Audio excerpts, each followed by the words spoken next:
Hello guys, welcome to fit and food. ഇന്ന് നമ്മൾ easy and healthy ആയിട്ടുള്ള peanut balls ആണ് ഉണ്ടാക്കുന്നത്. ഇതിനാകെ 2 ഇൻഗ്രീഡിയൻസും 2 മിനിറ്റ് മതി ഉണ്ടാക്കാൻ. ഇതിനായിട്ട് 1 കപ്പ് റോസ്റ്റഡ് പീനട്ട്സ്.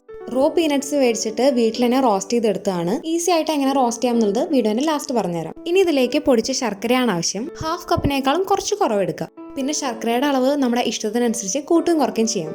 ഇനി ഇത് രണ്ടും ഒരു മിക്സി ജാറിലേക്ക് ഇട്ട് കൊടുക്കുക. എന്നിട്ട് 3 to 4 ടൈംസ് പൾസ് ചെയ്യുക. ഇപ്പോൾ ഇത് രണ്ടും നല്ലവണ്ണം പൊടിഞ്ഞു വന്നിട്ടുണ്ട്.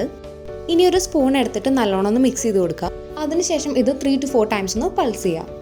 ഇപ്പോൾ ഇത് കുറച്ചൊന്ന് ഓയിലി ആയിട്ടുണ്ടാവും. അതുകൊണ്ട് തന്നെ ഇനി ഇതിലേക്ക് ഗീയോ ഓയിലോ ഒന്നും വേറെ ആഡ് ചെയ്യേണ്ട ആവശ്യമില്ല. ബോൾസ് ഫോം ചെയ്യാനുള്ള കൺസിസ്റ്റൻസി ആയോ നോക്കാൻ വേണ്ടിയിട്ട് കുറച്ചെടുത്തിട്ട് നമ്മളൊരു ബോളാക്കുക. അപ്പോൾ അത് ആ ഒരു കറക്റ്റ് ഷേപ്പിൽ നിൽക്കും. അപ്പോൾ നമുക്ക് പീനട്ട് ബോൾസ് ഉണ്ടാക്കാനുള്ള കറക്റ്റ് കൺസിസ്റ്റൻസി ആയി. ഇനി ഈ പൊടിച്ചു വെച്ചതെല്ലാം ഒരു പ്ലേറ്റിലേക്ക് മാറ്റിയിട്ട് നമുക്ക് പീനട്ട് ബോൾസ് ഉണ്ടാക്കാം. നിങ്ങൾക്ക് ഏലക്കായുടെ ഫ്ലേവർ ഇഷ്ടമാണെങ്കിൽ ഇത് പൊടിക്കുന്ന സമയത്ത് കുറച്ച് ഏലക്കായ ചേർക്കാം കേട്ടോ. എനിക്കത് അത്ര ഇഷ്ടമല്ല, അതുകൊണ്ട് ഞാൻ ഇതിൽ ചേർക്കണില്ല. 1 കപ്പ് റോസ്റ്റഡ് പീനട്ട്സിന് നമുക്ക് 10 ബോൾസ് കിട്ടും.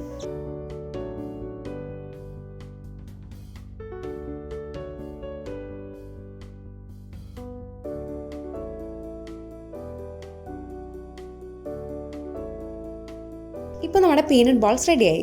ഇനി റോ പീനട്ട്സ് എങ്ങനെ ഈസി ആയിട്ട് റോസ്റ്റ് ചെയ്യാമെന്ന് പറഞ്ഞുതരാം. യൂഷ്വലി നമ്മളൊരു ചീനച്ചട്ടിയിൽ റോ പീനട്ട്സ് ഇട്ടിട്ട് റോസ്റ്റ് ചെയ്യാണ് ചെയ്യാറ്.